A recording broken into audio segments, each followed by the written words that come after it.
जय श्री हरि। प्यारे भक्तों, आज सुनेंगे मोहिनी एकादशी की व्रत कथा। प्यारे भक्तों, बैसाख महीने की शुक्ला पक्ष की एकादशी तिथि को मोहिनी एकादशी का व्रत रखा जाता है। और भक्तों, इस साल 2025 में मोहिनी एकादशी का व्रत 8 मई दिन गुरुवार को रखा जाएगा। मोहिनी एकादशी का व्रत श्री हरि विष्णु भगवान की मोहिनी रूप की कृपा प्राप्त करने और सभी पापों से मुक्ति पाने के लिए रखा जाता है। इस व्रत को रखने से सुख, सफलता, समृद्धि और मोक्ष की प्राप्ति होती है। तो आइए भक्तों, अब रसपान करते हैं मोहिनी एकादशी व्रत की संपूर्ण व्रत कथा। हे भगवान, आपकी इस पावन कथा को कहने वाले और श्रद्धा पूर्वक इस कथा को सुनने वाले सभी भक्तों की हर मनोकामना को पूर्ण करे। जय श्री हरि। धर्मराज युधिष्ठिर कहने लगे कि हे कृष्ण, बैसाख महीने की शुक्ला पक्ष की एकादशी का क्या नाम है तथा उसकी कथा क्या है? इस व्रत की क्या विधि है? ये सब विस्तार पूर्वक बताइए। श्री कृष्ण भगवान कहने लगे कि हे धर्मराज, मैं आपसे एक कथा कहता हूँ जिसे महर्षि वशिष्ठ ने श्री रामचंद्र जी से कही थी। एक समय श्री राम बोले कि हे गुरुदेव, कोई ऐसा व्रत बताइए जिससे समस्त पाप और दुख का नाश हो जाए। मैंने सीता जी के वियोग में बहुत दुख भोगे हैं। महर्षि वशिष्ठ बोले, हे राम, आपने बहुत सुंदर प्रश्न किया है। आपकी बुद्धि अत्यंत शुद्ध तथा पवित्र है। यद्यपि आपका नाम स्मरण करने से मनुष्य पवित्र और शुद्ध हो जाता है, तो भी लोकहित में यह प्रश्न अच्छा है। बैसाख मास में जो एकादशी आती है उसका नाम मोहिनी एकादशी है। इस व्रत को करने से मनुष्य सब पापों तथा दुखों से छूटकर मोहजाल से मुक्त हो जाता है। मैं इसकी कथा कहता हूँ, ध्यान पूर्वक सुनो। सरस्वती नदी के तट पर भद्रावती नाम की एक नगरी में धूतिमान नामक चंद्रवंशी राजा राज करता था। वह धन धान्य से संपन्न व पुण्यवान धनपाल नामक वैश्य भी रहता था। वह अत्यंत धर्मालु और विष्णु भक्त था। उसने नगर में अनेक भोजनालय, प्याऊ, कुएं, सरोवर, धर्मशाला आदि बनवाए थे। सड़कों पर आम, जामुन, नीम आदि के अनेक वृक्ष लगवाए थे। उसके 5 पुत्र थे, सुमना, सतबुद्धि, मेधावी, सुकृति और धृष्ट बुद्धि। इन्हीं कारणों से त्रस्त होकर पिता ने उसे घर से निकाल दिया था। घर से बाहर निकलने के बाद वह अपने गहने कपड़े बेचकर अपना निर्वाह करने लगा। जब सब कुछ नष्ट हो गया तो वैश्य और दुराचारी साथियों ने उसका साथ छोड़ दिया। अब वह भूख प्यास से अति दुखी रहने लगा। कोई सहारा ना देकर वह चोरी करना सीख गया। एक बार वह पकड़ा गया। वैश्य का पुत्र जानकर चेतावनी देकर छोड़ दिया गया, मगर दूसरी बार फिर पकड़ में आ गया। राज आज्ञा से इस बार उसे कारागार में डाल दिया गया। कारागार में उसे अत्यंत दुख दिए गए। बाद में राजा ने उसे नगरी से निकल जाने के लिए कहा। वह नगरी से निकल वन में चला गया। वह वन में पशु पंछियों को मार कर खाने लगा। कुछ समय पश्चात वह बहेलिया बन गया और धनुष बाण लेकर पशु पंछियों को मार मार कर खाने लगा। एक दिन भूख प्यास से व्यथित होकर वह खाने की तलाश में घूमता हुआ कौंडिन्य ऋषि के आश्रम में पहुंच गया। उस समय बैसाख मास था और ऋषि गंगा स्नान कर आ रहे थे। उनके भीगे वस्त्र को छींटे उस पर पड़ने से उसे कुछ सद्बुद्धि प्राप्त हुई। वह कौंडिन्य मुनि से हाथ जोड़कर कहने लगा, हे मुनि, मैंने जीवन में बहुत पाप किए हैं। आप इन पापों से छूटने का कोई साधारण बिना धन का उपाय बताइए। उसके दीन वचन सुनकर मुनि ने प्रसन्न होकर कहा, तुम वैशाख शुक्ल की मोहिनी नामक एकादशी व्रत करो, इससे समस्त पाप नष्ट हो जाएंगे। मुनि के वचन सुनकर वह अत्यंत प्रसन्न हुआ और उनके द्वारा बताई गई विधि के अनुसार व्रत किया। हे राम, इस व्रत के प्रभाव से उसके सब पाप नष्ट हो गए और अंत में वह गरुड़ पर बैठकर विष्णु लोक को गया। इस व्रत से मोह आदि सब नष्ट हो जाते हैं। संसार में इस व्रत से श्रेष्ठ कोई व्रत नहीं। इसके महात्म्य को पढ़ने से अथवा सुनने से 1000 गौदान का फल प्राप्त होता है। प्रेम से बोली जय श्री हरि। 11 माता की व्रत कथा। एक बुढ़िया माँ एक बार 11 माता का व्रत रखी। बड़ी ही भाव भक्ति से पूजा अर्चना की। उन्हें वृद्ध अवस्था में क्या बाधा थी, वो तो अपने पुत्र पौत्रों की सुख सुविधा के लिए व्रत रखने लगी। वे दिन भर तो जरा कठोर मन करके अपनी प्यास को रख रही। दिन में पूजा पाठ किया, कथा सुनी और पंडित जी को मिट्टी के पात्र में भरकर पानी और ऋतुफल दान दिया। दोनों भर भर कर बूरा वितरण किया। उन्हें गर्मी के कारण बहुत बेचैनी हो रही थी। इस कारण से बड़ी देर तक पानी में पड़ी रही और पानी की कुल्ला करती रही, मुंह धोती रही। तब कहीं थोड़ा बहुत धैर्य बंध पाया। धूप तो तेज पड़ रही थी, इस कारण बार बार मुंह सूख रहा था। बूढ़ी माँ बहुत बेचैन हो रही थी। एक बुढ़ापा और दूसरे ये भयंकर गर्मी। वृद्ध अवस्था की स्थिति तो कुछ दूसरे ही प्रकार की होती है। ऐसे तैसे रो धो के दिन कट पाया। अब पहाड़ सी रात सामने थी। उसका काटना बड़ा ही कठिन दिखाई दे रहा था। खटिया पर पड़े शांति नहीं मिल रही थी। वे बार बार करवट बदल रही थी। अनेक बार वो बाहर जाती और भीतर आती। उन्हें घर के अंदर शांति नहीं थी। वे पड़ी पड़ी एकादशी माता का स्मरण करती रही।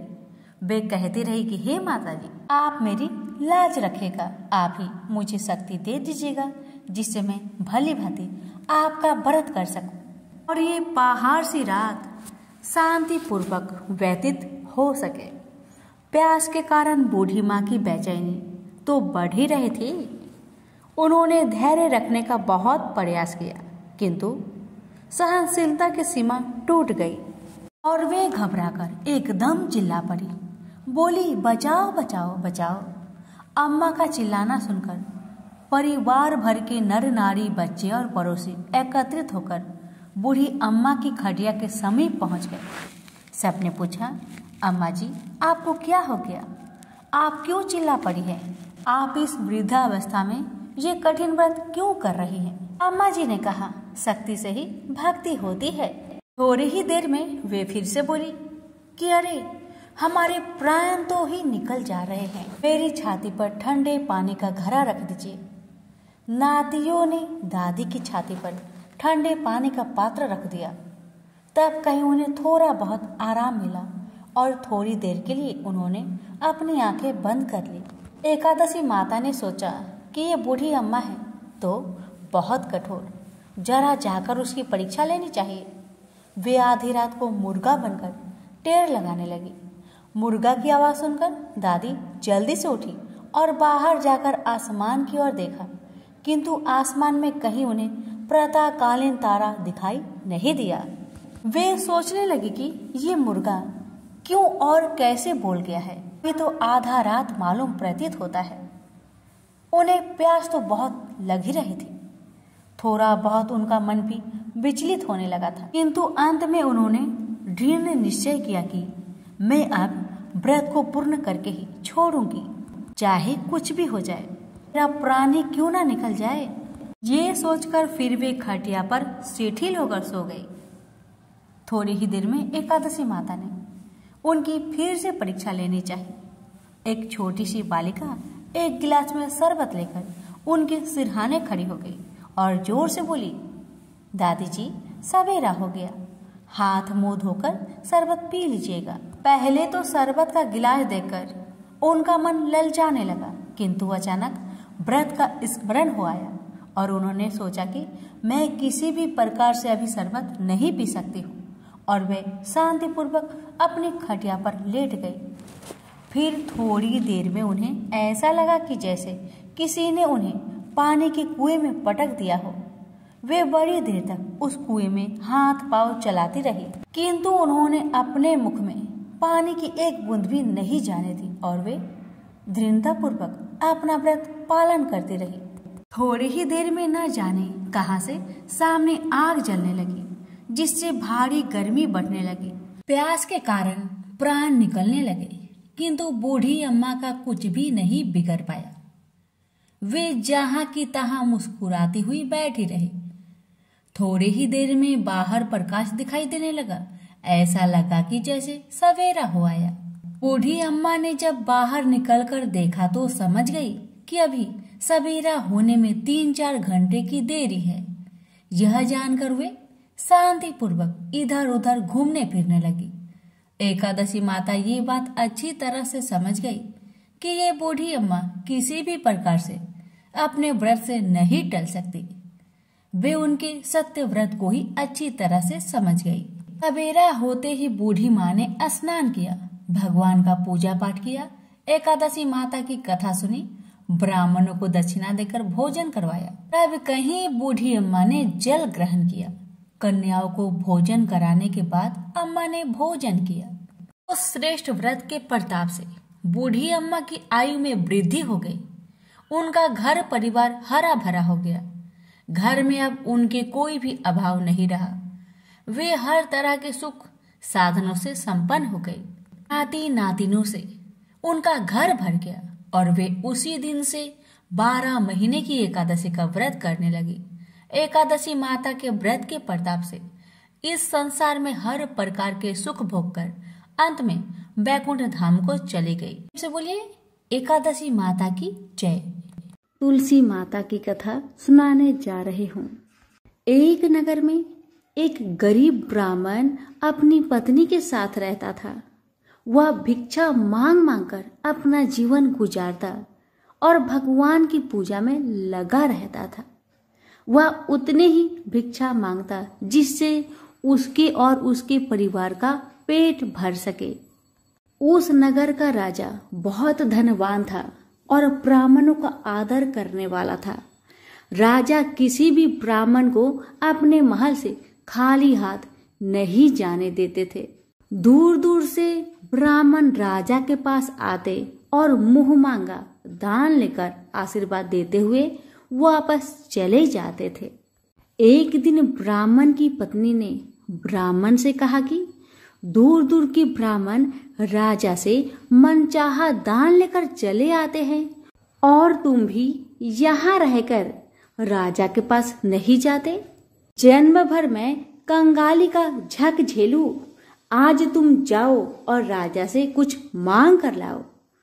ब्राह्मण ने पत्नी को समझाते हुए कहा, तू तो बावड़ी है, हमें धन की क्या जरूरत, हमें इतना तो मिल ही जाता है जिससे हम अपना पेट भर सके, और राजा का धन तो अच्छा नहीं होता, वो हमें नहीं लेना चाहिए। ब्राह्मण की पत्नी जिद पर अड़ गई और बोली, मैं तुम्हारी एक भी बात सुनने वाली नहीं। कब तक हम कंगाली में जीते रहेंगे? तुम तो रोज माला लेकर बैठ जाते हो। अपने बच्चे को क्या खिलाएंगे और क्या पहनाएंगे? जब बच्चे दूसरे बच्चों को पहनते, ओढ़ते और खाते पीते देखेंगे तो उनका भी मन ललचाएगा। अब तुम राजा के पास जाओ। राजा बहुत भला व्यक्ति है, वो हमें मुंह मांगा दान जरूर देंगे। मजबूर होकर ब्राह्मण राजा के महल की ओर चल पड़ा, पर राजा उस समय महल में नहीं था।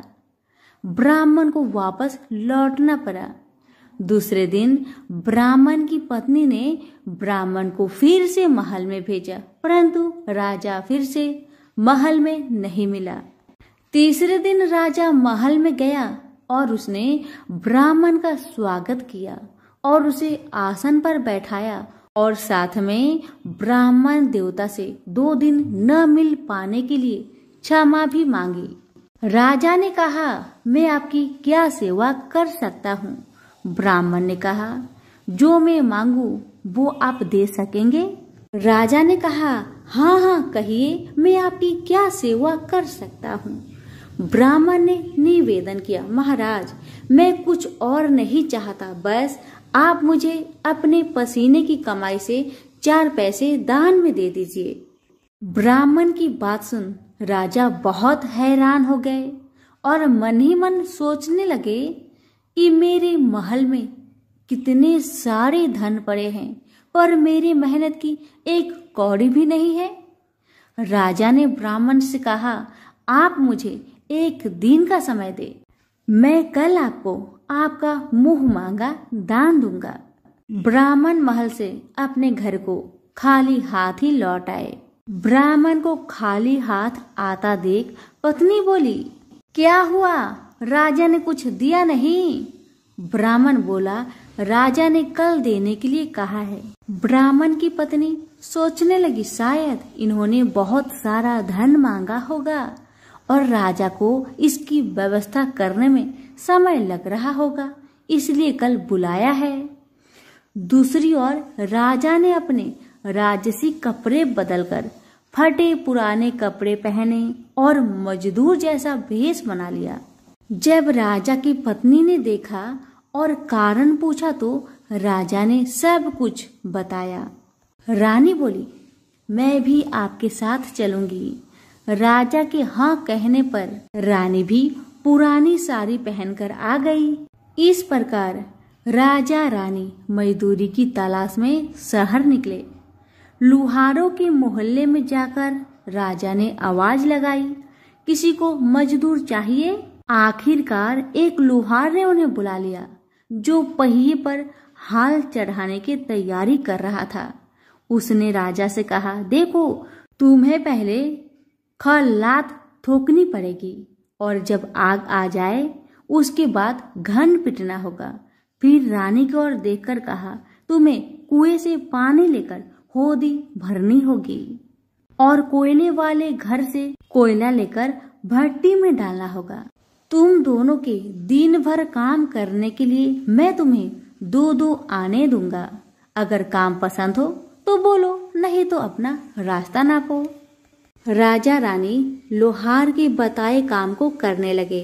राजा खलात ठोकने लगा, पर उसे काम ठीक से नहीं हो पा रहा था। लोहार नाराज होकर राजा को ठीक से काम करने के लिए कहता है। राजा जैसे तैसे अपना काम करने लगा। रानी भी कुएं से पानी भरकर लाने लगी। रानी के हाथ में फफोले पड़ गए।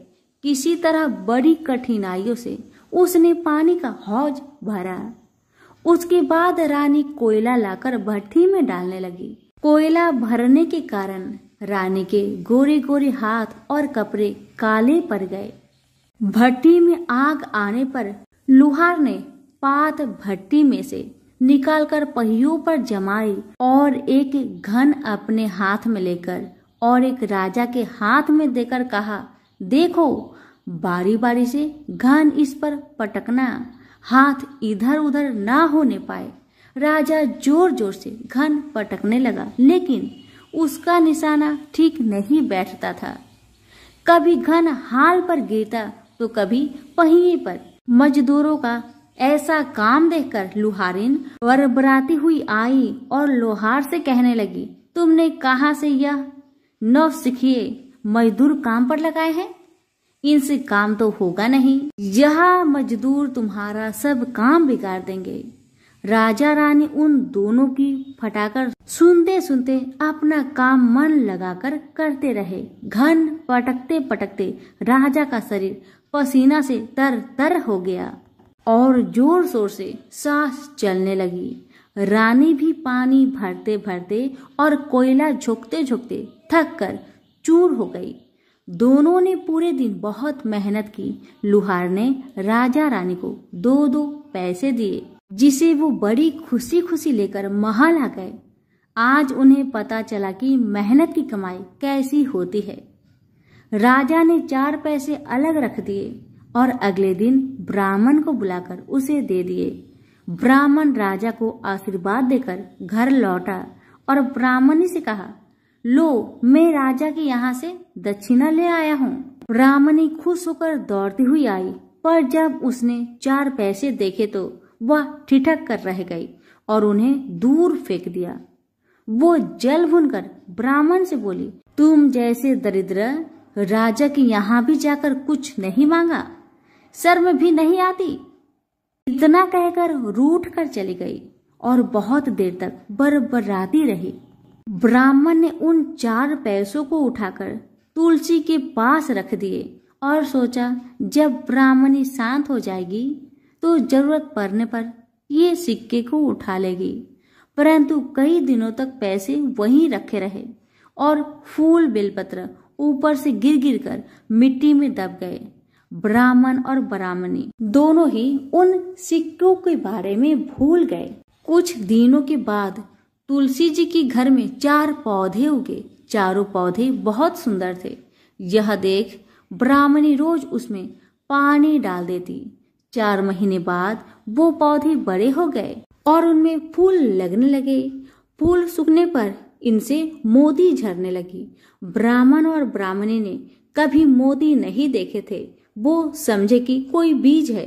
हर रोज कई कई फूल झरते और मोती पूरे तुलसी पर बिखर जाते।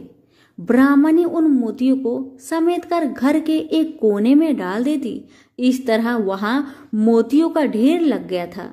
एक दिन एक सब्जी वाली आई। ब्राह्मणी को सब्जी लेनी थी, पर उसके पास पैसे नहीं थे। उसने सब्जी वाली से कहा, क्या तुम इन चमकदार बीजों के बदले सब्जी दे सकती हो? सब्जी वाली ने देखा तो वो पहचान गई, अरे ये तो मोती है। उसने खुशी खुशी ब्राह्मणी को उन मोतियों के बदले उनकी मनपसंद सब्जी दे दी। अब से हर रोज ऐसा होने लगा। ब्राह्मणी और सब्जी वाली दोनों खुश थे। सब्जी वाली यह सोचकर खुश थी कि मुझे 1 पैसे की तरकारी के बदले हजारों का माल मिलता है, और ब्राह्मणी ये सोचकर खुश थी कि इस बीजों के बदले सब्जी मिल जाती है। इस प्रकार कई महीने बीत गए। उधर राजा के महल में कई राजहंस थे जो मोती चुगते थे। राजा का यह नियम था, जब राजहंस मोती चुग लेते थे उसके बाद ही राजा और उसका परिवार भोजन करता था। एक समय बाद राजा का सारा धन उन मोतियों और दान देने में खर्च हो गया। अब राजा को मोती खरीदने के पैसे तक नहीं बचे। यह खबर पूरे नगर में फैल गई। ब्राह्मण और ब्राह्मणी को जब यह पता चला तो उन्होंने यही विचार किया कि राजा बहुत दानी और नेक दिल है। उसने अपना सब कुछ दान कर दिया, यहाँ तक कि शायद उनके पास खाने को भी कुछ नहीं है। ऐसा हालत में हमें उन लोगों की सहायता करनी चाहिए। ब्राह्मण ने ब्राह्मणी से कहा, अगर तू कहे तो इसमें से कुछ बीज राजा को दे दूं। तू कहती है इससे सब्जी और खाने की चीज मिल जाते हैं। ब्राह्मणी ने कहा, हाँ, मैं रोज इसके बदले सौदा लिया करती हूँ। ऐसा कहकर ब्राह्मणी 1 टोकरी बीज भर लाई। ब्राह्मण राजा के पास पहुंचा और उसे वो मोती दिए और राजा को सारी बात बताई।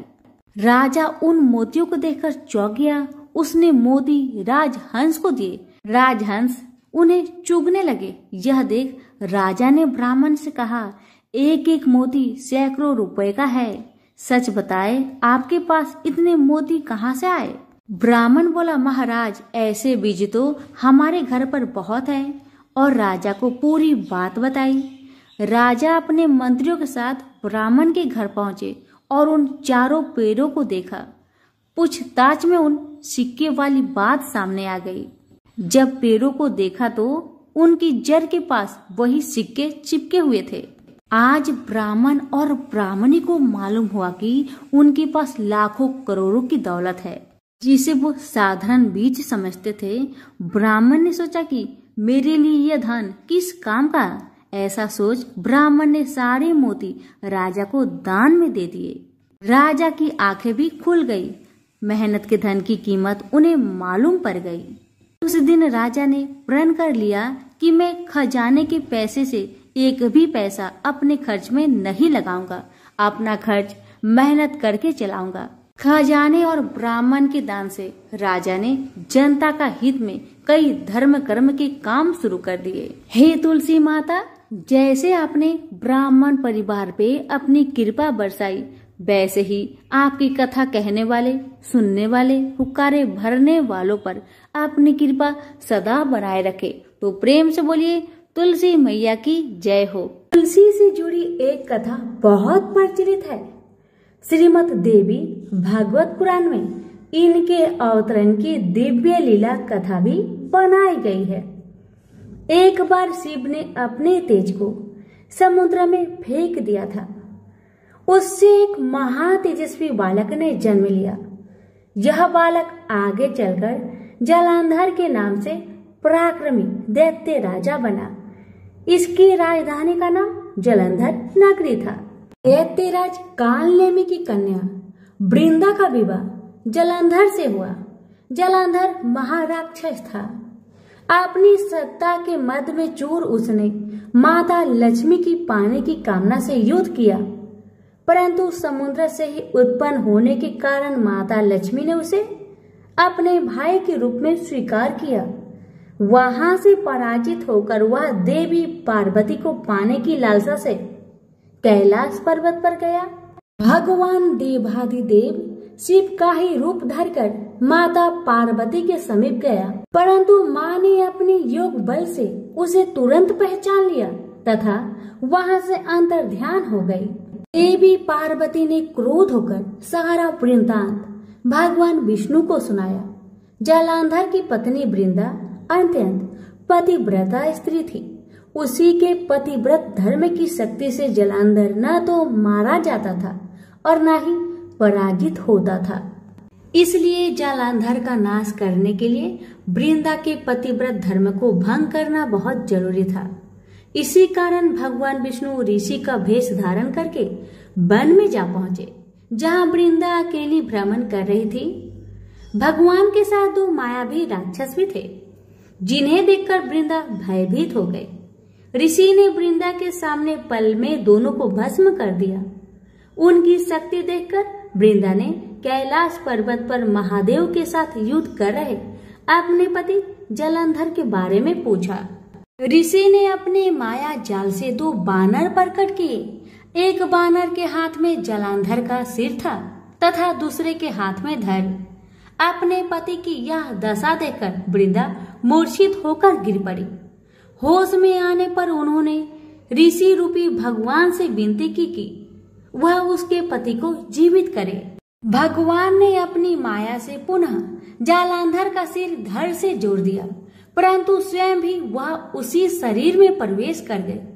वृंदा को इस छल का जरा भी आभास न हुआ। जलांधर बने भगवान के साथ वृंदा पतिव्रता का व्यवहार करने लगी, जिससे उसका अस्तित्व भंग हो गया।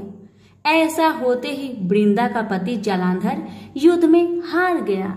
इसी सारी लीला का जब वृंदा को पता चला तो उसने क्रोध होकर भगवान विष्णु को शीला होने का श्राप दे दिया तथा स्वयं सती हो गई।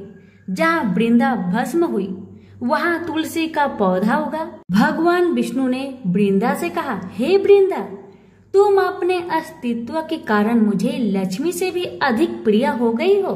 अब तुम तुलसी के रूप में सदा मेरे साथ रहोगी। जो मनुष्य भी मेरे शालिग्राम रूप के साथ तुलसी का विवाह करेगा उसे इस लोक और परलोक में विपुल यश प्राप्त होगा। जिस घर में तुलसी होती है वहाँ यम के दूत भी असमय नहीं जा सकते। गंगा व नर्मदा के जल में स्नान तथा तुलसी का पूजन बराबर माना जाता है। चाहे मनुष्य कितना भी पापी क्यों न हो, मृत्यु के समय जिसके प्राण मंजरी रहित तुलसी और गंगा जल मुख में रखकर निकल जाते हैं, वह पापों से मुक्त होकर बैकुंठ धाम को प्राप्त होता है। जो मनुष्य तुलसी व आंवलों की छाया में अपने पितरों का श्राद्ध करता है, उसके पितर मोक्ष को प्राप्त हो जाते हैं। उसी दैत्य जलांधर की यह भूमि जलांधर नाम से विख्यात है। सती वृंदा का मंदिर मोहल्ला कोट किशनचंद में स्थित है। कहते हैं इस स्थान पर एक प्राचीन गुफा थी जो सीधी हरिद्वार तक जाती थी। सच्चे मन से 40 दिन तक सती वृंदा देवी के मंदिर में पूजा करने से सभी मनोरथ पूर्ण होते हैं। तो प्रेम से बोलिए तुलसी मैया की जय। लापसी तपसी की कथा। एक लापसी था, एक तपसी था।